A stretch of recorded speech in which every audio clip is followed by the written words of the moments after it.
wassalamu ala rasulillah wa ala alihi wa sahbihi wa ala rabbi shrah li sadri wa yassir li amri wa hlul 'uqdatam min lisani yafqahu qawli. Amma ba'du. Bapak Ibu yang dirahmati Allah, alhamdulillah kita bisa bertemu lagi dalam majelis ilmu rutin kita, dan sebagai materi perdana saya diminta sama Mas Ayis untuk pemanasan ma'on. Bapak Ibu dirahmati Allah Subhanahu wa taala, tema yang saya bawakan sebagai pemanasan adalah sehabis Ramadan kita ngapain. Bapak Ibu dirahmati Allah Subhanahu wa taala, dalam hal-hal yang kita lakukan, kita diminta untuk melakukan evaluasi. Kalau di pemerintahan namanya monitoring evaluasi.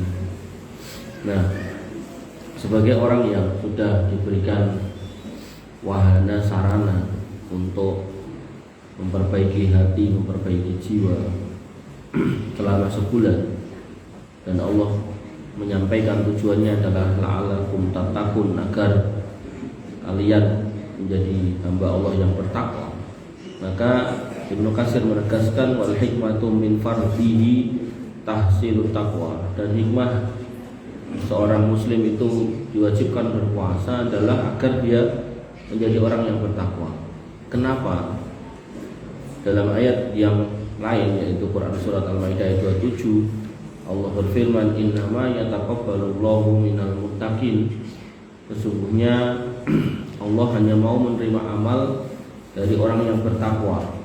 Sehingga ini menjadi indikasi bahwasanya kalau kita mau amal kita diterima, maka kita harus bertakwa.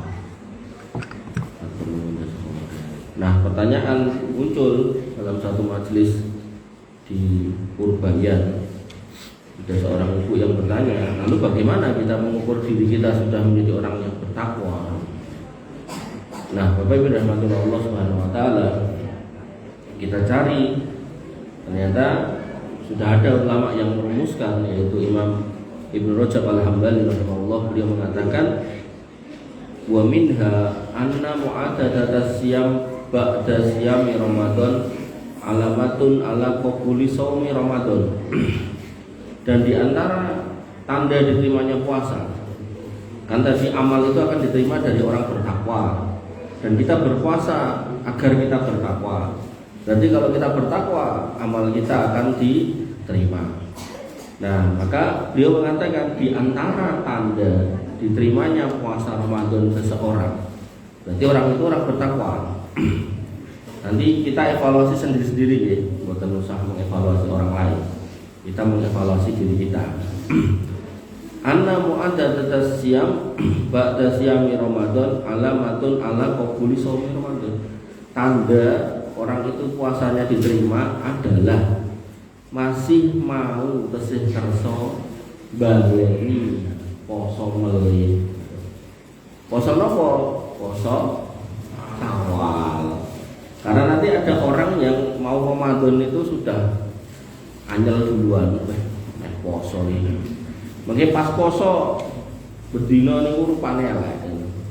Mboten semangat. Sampai nek ditangati iki pomo gak wajib aku moh poso. Tapi gandeng wajib aku poso. Nah, setelah Ramadan dia menjadi orang yang sangat-sangat merdeka. Dan ketika ditawari untuk poso Syawal, mau ojo kok mung mbok kongkon, bahkan mbok bayar aku mau. Maka ini indikasi kegagalan Ramadan yang bersangkutan menurut pendapat Imam Ibnu Rajab Al-Hambali. Kenapa? Karena orang yang Ramadannya berhasil itu masih mau melanjutkan puasanya. Loh, bukankah Syawal niku hukumnya sunnah? Nggih leres. Umpami jenengan saestu-estu mboten saged, mungkin karena kerjaan yang berat, mungkin karena harus safar setiap hari, mungkin karena dilalah sakit, tidak apa-apa ditinggalkan.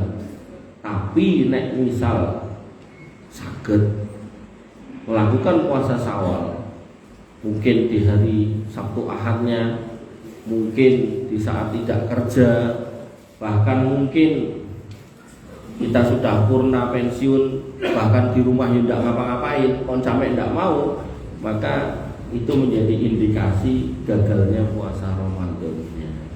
Sama kayak tarawih ini sunnah, bukan wajib saestu. Tapi kalau ten dalem nggih mboten napa-napa, mau nonton TV gitu ya. Bahkan ndai garwane pun mboten gitu. Sibuk dengan HP-nya sampai enten kiai sepuh niku sanjang aku anakku mung siji Mas, wis gedhe tur serasa omah. Dari aku karo bojoku. Kuwi nek aku karo bojoku ning omah ngono ya senajan cedhak ya siji madhep ngidul siji madhep ngalor nek HP dhewe-dhewe iku. Nah nek ngoten niku langkung saya ten masjid tarawih kan ngoten. Semanten ugi puasa Syawal ya ngoten. Puasa Syawal itu bukan wajib ya, tapi kalau memang kita tidak ada tadi kesibukan, tidak ada tadi hal-hal yang memberatkan, kok sampai enggan gitu, maka itu mengindikasikan orangnya Ramadannya kurang sempurna. Dan beliau melanjutkan perkataannya, fa inna Allaha idza taqabbala amala 'abdin wa faqahu li amalin sholihin ba'dahu. Karena Allah itu kalau mau menerima amal seseorang, maka Allah akan memberikan taufik, memberikan hidayah buat orang itu untuk melanjutkan amal soleh setelahnya. Pramila ketika Ramadan itu kita ngapain? Kita lanjutkan. Ramadan kita puasa kita lanjutkan. Ramadan kita tarawih kita lanjutkan. Ning mboten terus jamaahan mboten. Karena tarawih yang berjamaah itu cuma di Ramadan nggih. Maka kita lanjutkan dengan yang mulai sholat tahajud. Apakah harus 11? Mboten. Umpama jenengan saged 2+1 alhamdulillah. 4+1 monggo, 4+3 silakan. Yang terbaik dari sebuah amal bukan soal banyaknya, tapi adwamuha wa in qalla. Ajeg senajan sekedhik. Pramila nek misal jenengan saged 11 ning seminggu pindah, lah mending 2+1 ning setiap hari. Lah nek mung 2+1 aku tangi jam 1 engko aku ora iso turu Mas malah lara. Ya, kancilen. Maka jenengan umumnya 1/4 jam atau setengah jam sebelum adzan subuh mang tindak ten masjid gasi, salat ten masjid 2 rakaat sebagai tahiyatul masjid, salat melih 2 sebagai tahajud, salat melih setunggal sebagai witir. Ngentosi muadzin adzan. Kok tesih enten wedal mang tambahi melih kalih.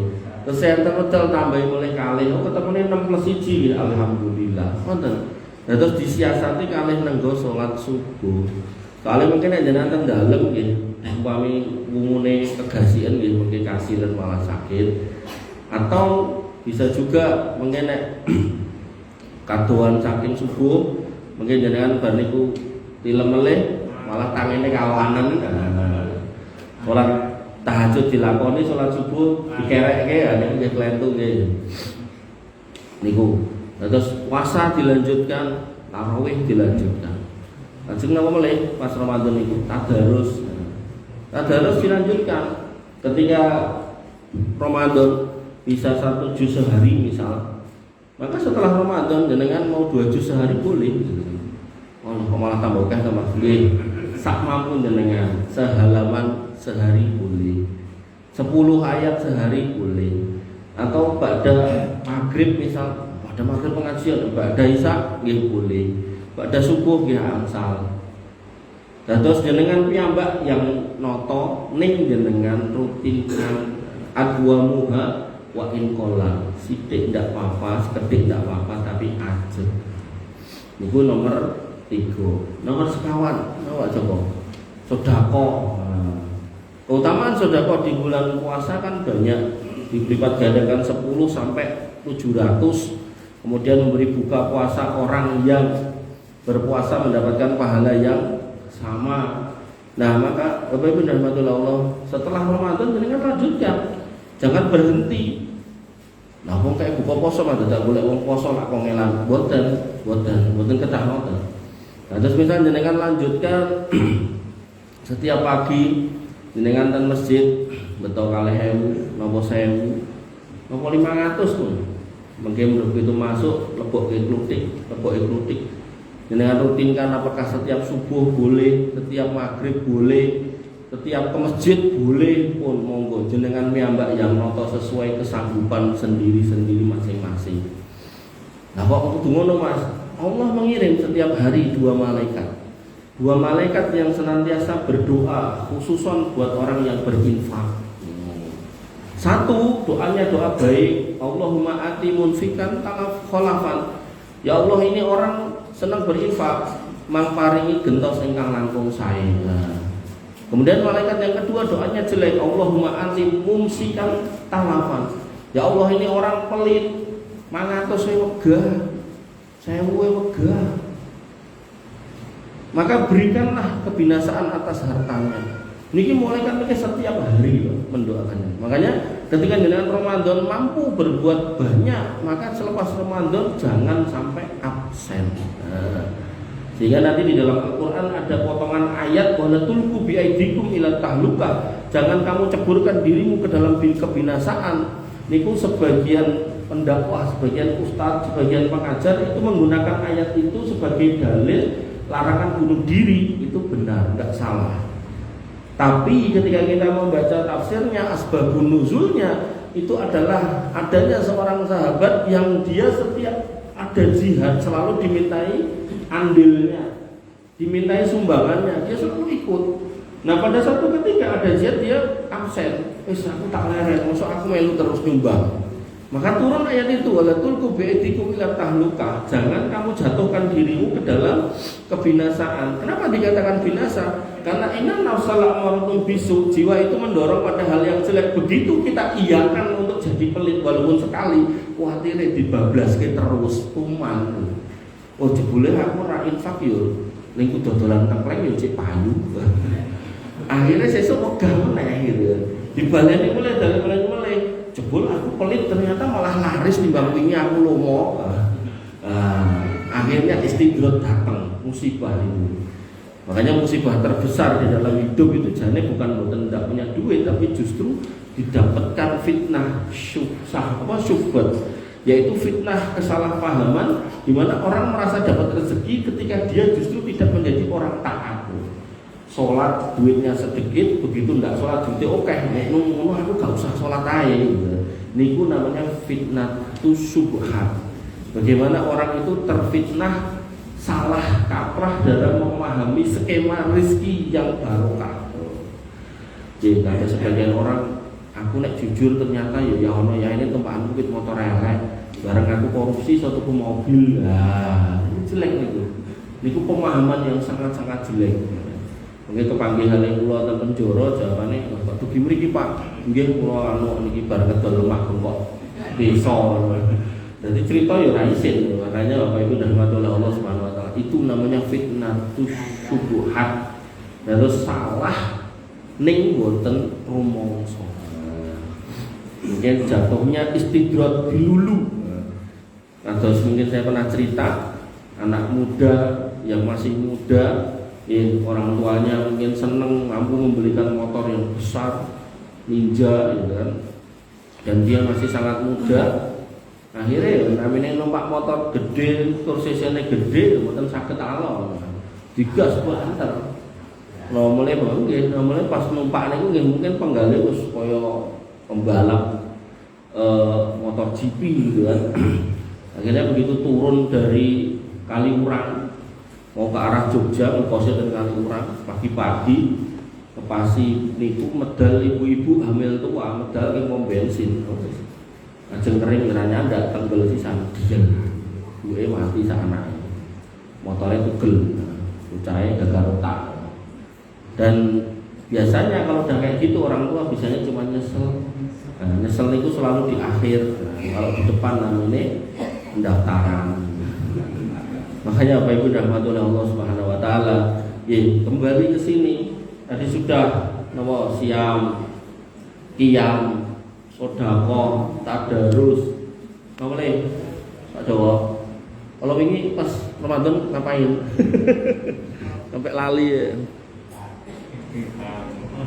Nggih, itikaf. Itikaf saged. Itikaf memang idealnya 10 hari.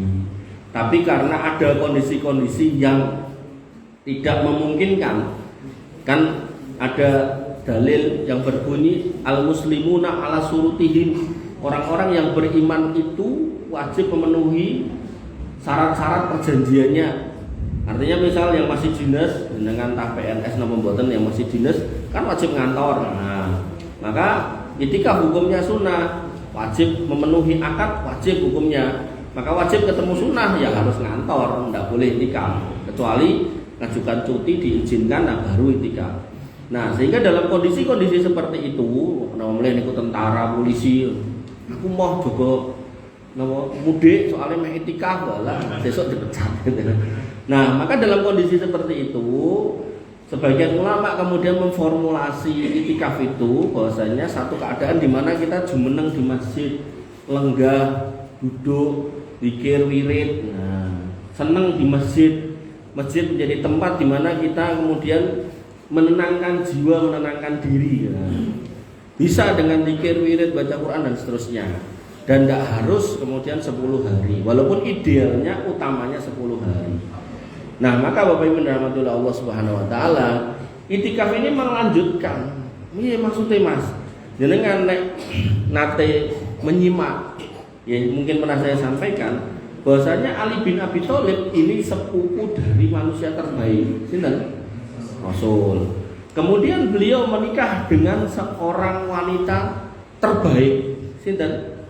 Fatimah. Fatimah niku penghulunya wanita di surga. Dan Fatimah ini anak manusia terbaik, yaitu Rasul lagi. Sehingga Ali bin Abi Thalib adalah menantu dari manusia terbaik. Ya berarti niki mantu terbaik.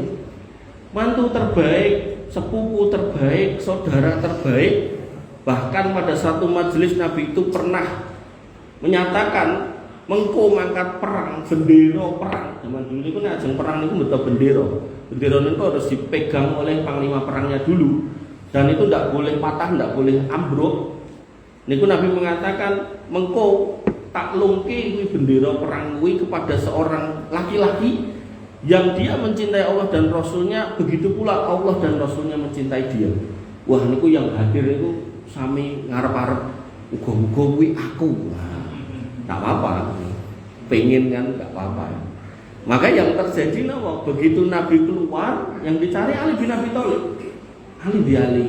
Dijawab oleh sebagian sahabat, Nabi gerah ya Rasul. Lor apanya? Matanya ya Rasul. Akhirnya disuruh datang. Begitu datang terus diludahi terus sembuh.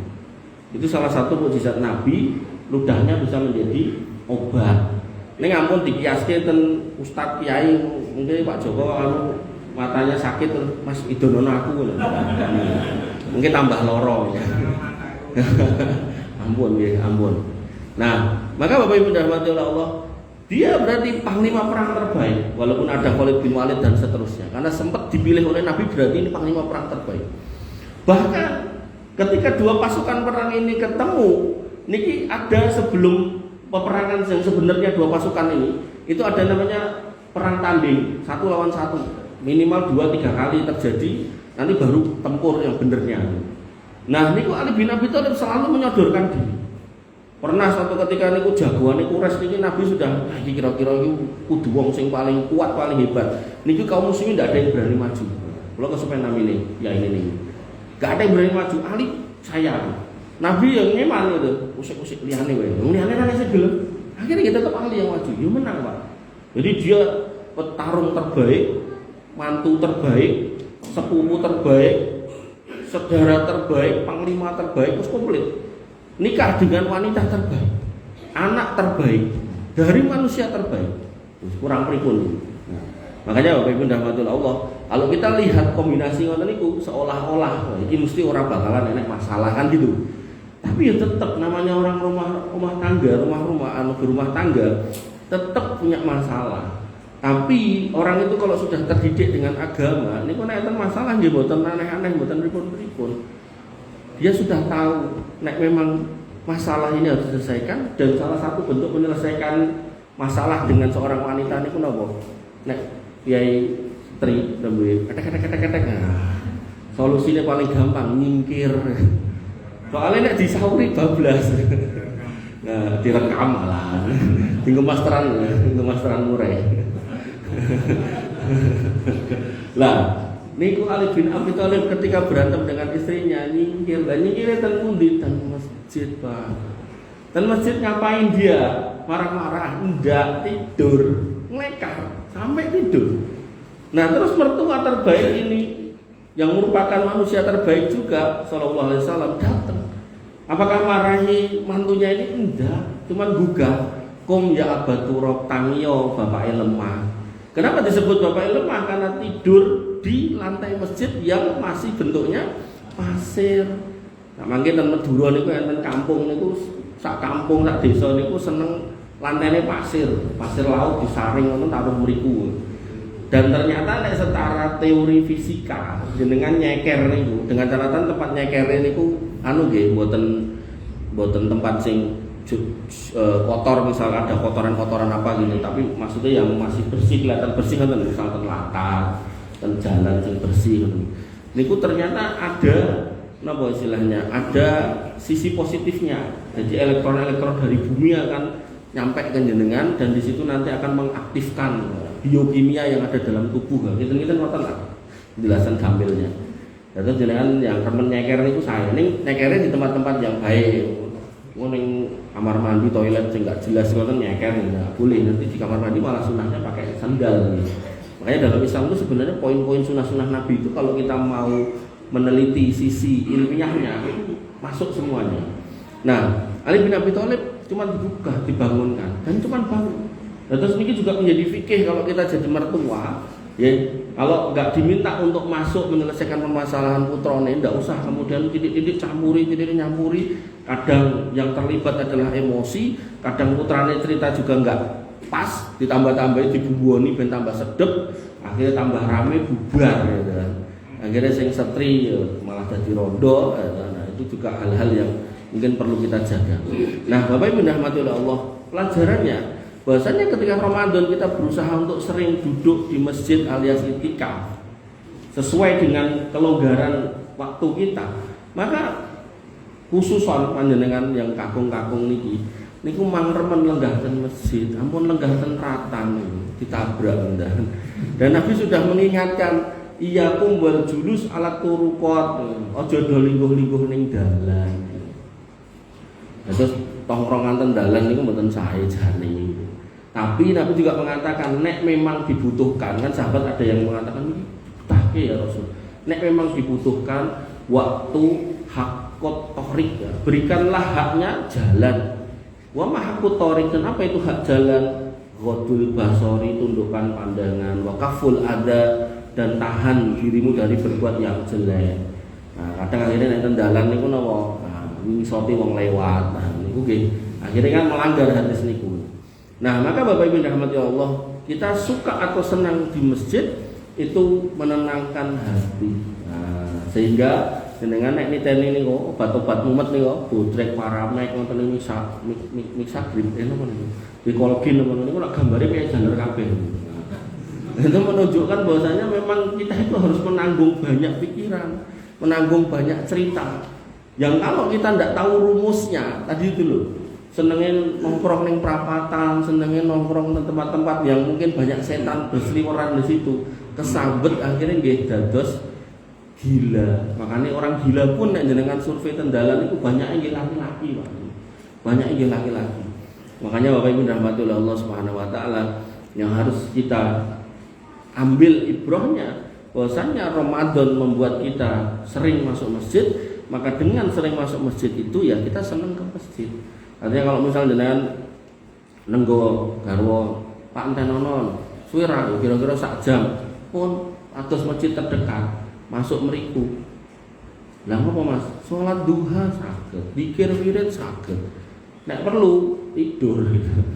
Kula kalau ingin dijak anak bojo kula kita malah bang, ayo terke piknik, mosok ke pengajian terus. Ya, lo terke piknik, njaluk piknik ten Jogja, ten Borbin, ningali niku rencang-rencang ten niku.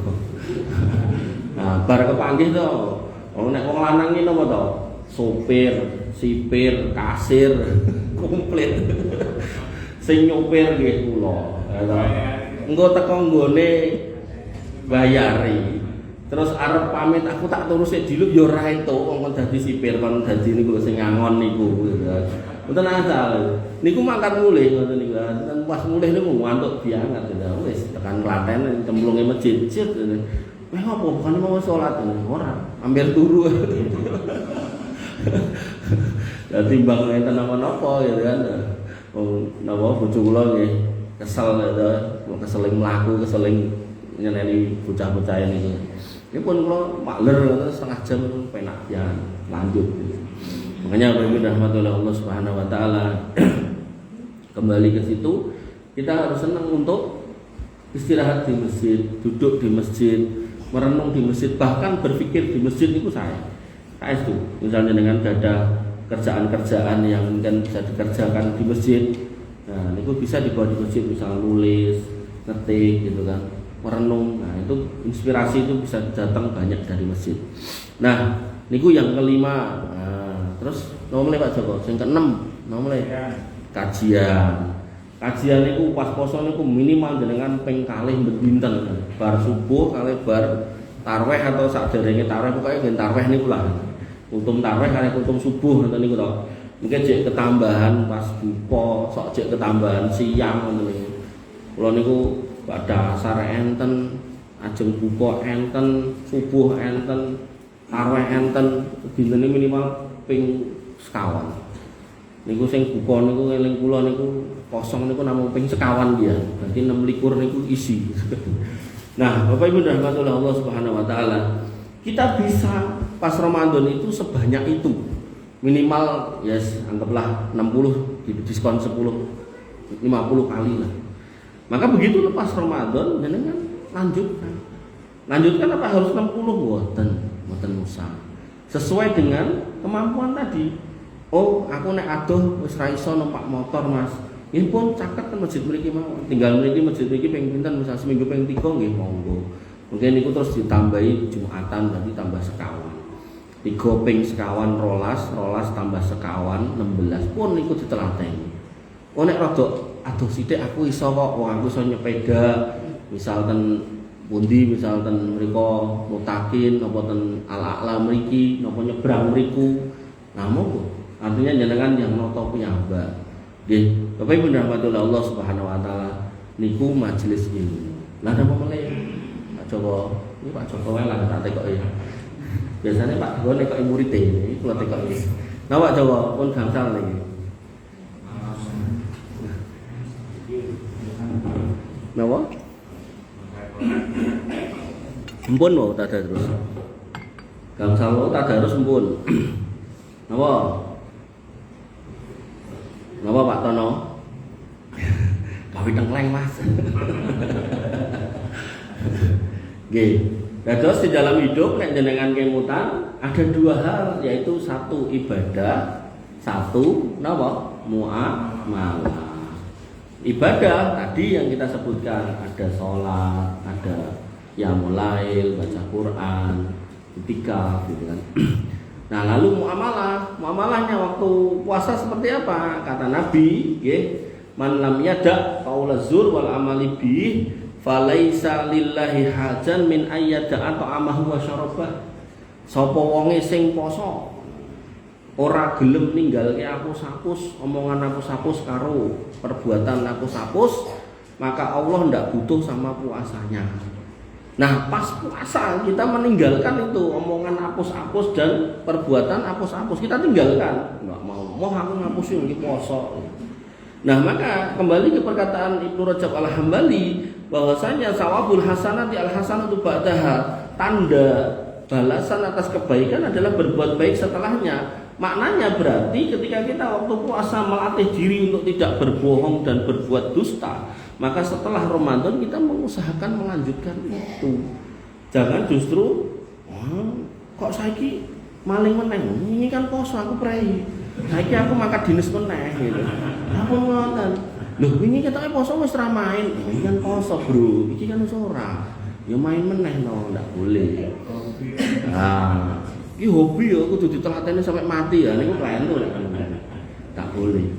Makanya ketika puasa itu dilipat gandakan pahala kita, jenengan sedekah dilipat gandakan, jenengan baca Quran dilipat gandakan, maka dosa pun juga dilipat gandakan pada bulan-bulan yang seperti itu.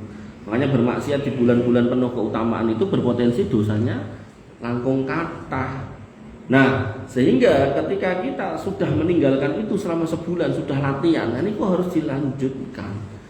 Nah, delalah malah kita nonton TV, sing kita tonton pas poso-poso, enten pejabat tinggoni klambi ini rompine KPK. Wis ngono niku Menteri Pendidikan kalih Menteri Agama. Niku antara kan gurune bangsa kan kalih niku gitu. Akhirnya pepatah Indonesia mengatakan bahwa guru kencing berdiri, muridnya kencing berlari gitu kan.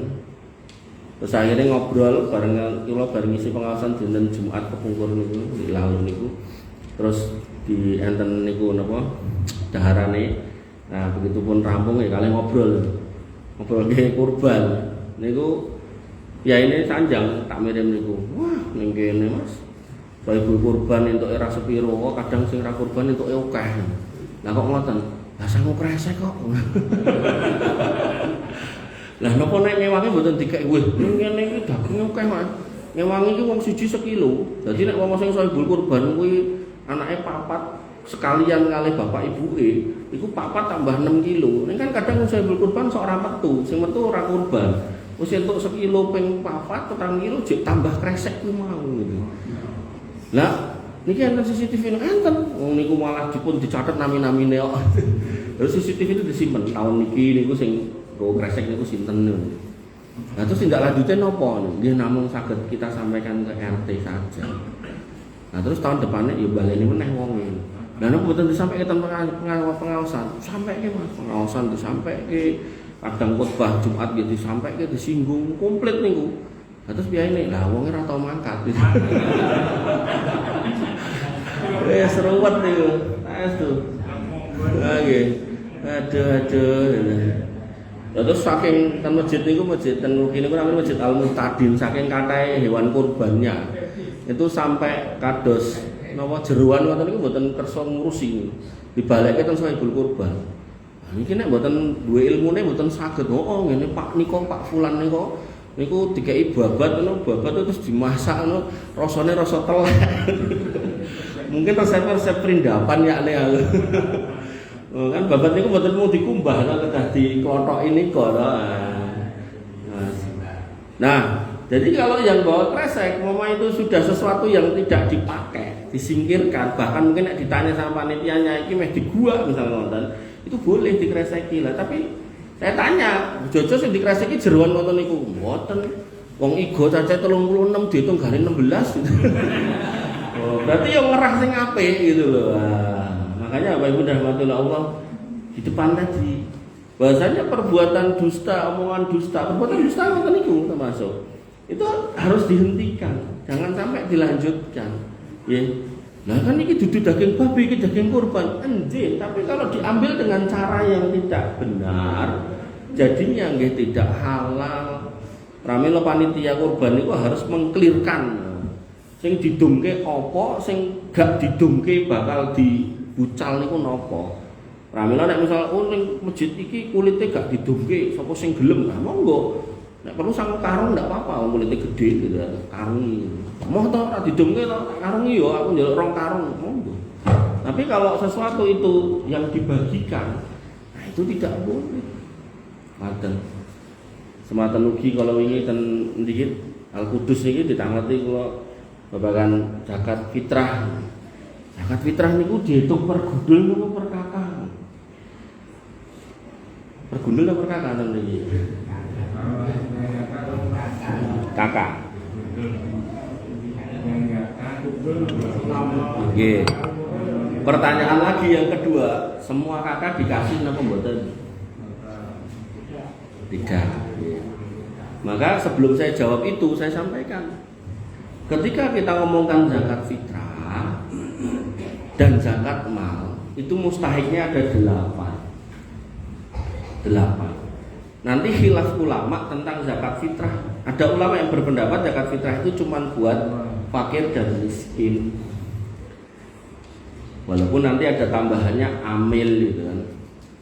Nah, sehingga ketika kita ngomongkan zakat fitrah berarti minimal haknya fakir, miskin, amil.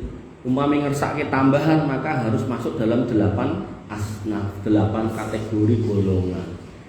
Nah, sehingga ketika nanti dipraktekkan pembagian zakat fitrah di dum per rumah, apakah pakai skema per kakak atau per gundul? Pertanyaannya, apakah semua rumah itu masuk dalam kategori 2 ini atau 3 atau 8? Pertanyaan besarnya. Nek kula kok orang ngandel nek masuk 8, ra mungkin. Pak Budi masuk ra mungkin. Lagi, artinya nek dimasukke ya harus moh gitu. Kecuali memang amil gitu.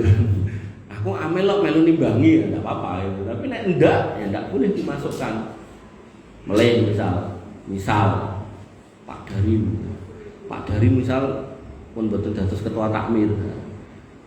Terus boten ngamili ya, boten nampi, boten nyatet, boten nimbangi.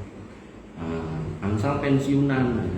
Pensiunane kinten-kinten nggih nek levelnya Pak Darin nggih 5 juta ya nih. Terus putrane pun mentas nggih, Pak. Nah, berarti pun antun tinggi beliau berdua. Nah, niki masuk kategori nopo nek 8 asnaf niki Pak Darin. Fakir miskin, amit-amit boten. Gitu. Amil pun boten, takmir pun boten, nimbangi nggih boten. Napa meneh? Mualaf boten wong cilik Islam. Goreng. Goreng berarti kok ini utangnya gue apa? Utangnya gue tuku sawah, berarti kan duwe sawah. Makanya bapak kula niku termasuk sing paling getol mengatakan wong kuwi senajan mungkin omahe ora magrung-magrung ning sawahe rong patok. Aja mbukeki zakat fitrah. Dhek gawe napa panenan gitu ya, raketan sithik gitu. Nah, maka ngapunten, pensiunan levelnya beliau ya tidak boleh dimasukkan dalam kategori yang menerima zakat gitu. Kecuali memang satu ketika ngapunten naudzubillah beliau kemudian kena musibah yang kemudian menghabiskan banyak hartanya bener-bener jadi goreng untuk pensiunan ning nampa mung 500 mung 200 enten piyai ngoten niku enten. Terus gadah putra wong tuane pun pensiun bukane malah menjagani orang tuanya supaya hidup baik-baik saja tapi malah merepoti terus akhirnya wong tua niku pun pensiun niku tangane dijerokke. Lha ning internet esuk-esuk niku jam 3 niku ngontel Pak. Ping desa ajeng ten kutha. Soale di pensiunane kan mboten sambutan transfer, jadi harus ngantri di kasir. Enten pundi wah enten sing ngoyak. Bang ngono kae lho Le. Enten napa mendhet pensiunan. Terus sing pinten pensiunane lho, tekokane kok ya iseng. Jek 500 sak kelan. Pun sepuh. Nah nek ngoten niku mungkin bisa. Ternyata setelah ditelusur anaknya kena musibah, istrinya kena musibah macam-macam. Nah kalau gitu enggak apa-apa, worry. Tapi kalau utang tinggi tuku motor, mobil gitu kan. Nah itu kan tidak urgent. Makanya Bapak Ibu dirahmati oleh Allah Subhanahu wa taala. Nah, ini fikih pertanyaannya tadi apakah per kepala atau per kakak, maka dikembalikan kepada kebijakan panjenengan. Tapi kalau kita ngomongkan adil, maka adil tidak harus sama. Artinya kalau mampu dihitung per kepala itu jauh lebih baik. Sehingga kalau ngomongkan zakat seperti itu skemanya, tapi nek ngomongkan kurban itu bisa didumroto. Kenapa? Karena kurban itu mustahiknya, kok mustahik sih? Orang yang boleh diberi, nah, buatan mustahik ya. Itu ada 3 sebagai bentuk hadiah, sebagai bentuk sedekah, sebagai bentuk hak atas sahibul kurban. Hadiah niki berarti piyai sugih angsal, kemudian sedekah niki piyai boten gadah nggih angsal. Nah, sahibul kurban niki sebagai orang yang berkurban dapat, makanya didumroto boleh. Sahibul kurban dapat haknya, sisanya dikemas terus didumroto. Monggo mau per kepala boleh, per kakak silakan. Nah, itu kalau kurban. Nek zakat mboten angsal. Nah, maka Bapak Ibu dirahmati Allah Subhanahu wa taala, kembali kepada perbuatan dan perkataan yang jujur tadi, maka di dalam kurban kita tidak boleh bawa kresek sendiri. Kalaupun akhirnya bawa kresek sendiri, maka harus bertanya, mana yang mboten jenengan openi?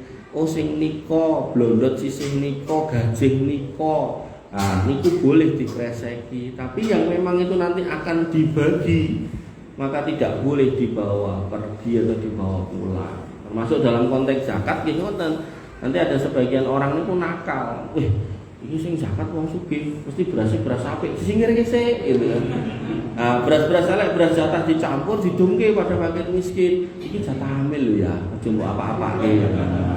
Enggak boleh niku nggih. Terus harus dicampur semua. Nah, tapi sing kono kan nek tumone lah, yang ada tumonya kita singkirkan justru, bukan malah dicampur, nanti ngregeti.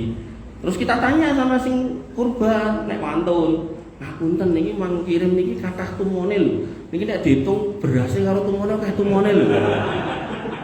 Nah, pertanyaan kula niki napa jenengan ben dinten dahar ngeten niki? Kan yang dizakatkan harus itu yang dimakan. Nggih saestu soalnya kula niku bener-bener ndak punya. Jadi tumoniku sekalian lawuhe. Lho nek memang ngoten niku berarti nek wong ora duwe ya ora usah ngetokke zakat fitrah. Itu zakat fitrah niku wajib saestu. Tapi kalau memang bener tidak mampu, kemarin enten ya niku WA kula. Saya itu punya kewajiban zakat fitrah kira-kira 20 kilo. Tapi beras di rumah itu cuma ada 5 kilo dan saya ndak bisa beli tambahannya. Apa hukum zakat fitrah buat saya? Ndak usah zakat fitrah. Ndak wajib untuk yang ndak mampu. Bener-bener ndak mampu loh nggih. Tapi nek ngendikan ngoten ten ATM enek 1.500.000 ngono niku nggih boten aksal nggih. Atau kemudian sakniki mungkin tak didet ning mengke bar Idul Fitri niku enten transferan niku nggih boten aksal. Itu boleh ngutang dulu untuk menunaikan itu, baru nanti transferannya itu buat bayar utang. Tapi nek bener-bener ndak punya, nah niku amil itu ndak boleh. Wah, terus genah niku mbah rondo dhewean omahe gedhe reok, nek kanginan meh ambruk gitu kan. Terus kan TV lho kan enten to, mbah-mbah niku manggen ten dhuwur bukit ngoten niku, terus matanya penglihatannya niku pun rada sudah tinggal mboten saged belok. Terus niku gaweane mau ngentosi Pak Polisi, Pak Babin yang datang membawa makanan dan dia berhari-hari nggak makan mergo sing wingi dikeke niku pun telas. Wah, gitu teko niku senenge ra karuan. Lah nek sing ngoten niku mami jenengan takmir niku ampun mang parani zakat nundi Mbah. Sing bener niku malah mang parani paringi zakat yang kathah. Makanya Pak Menteri Agama niku sampai kepleset lidah mengatakan kalau zakat itu dijadikan concern umat Islam, itu akhirnya umat Islam tidak maju-maju menurut beliau. Niku salah ngomong jane. Kenapa kok sampai pada posisi seperti itu? Karena dalam proses pembagian zakatnya kita tidak sesuai dengan metodologi yang benar. Paling bahasanya ngeten, Pak Budi zakat malnya 100 juta. Terus didongke 100 terus do ngantri wong sak kampung. Niku sing ra duwe ra dadi sugih, sing sugih ora dadi tambah sugih. Harusnya yang benar gimana? Dikumpulkan niku mustahiknya yang benar. Oh ternyata cuma ngumpul 30 orang. 1 juta diporo 30, wong siji 3 juta. Nah, bisa buat modal, bisa buat bayar utang.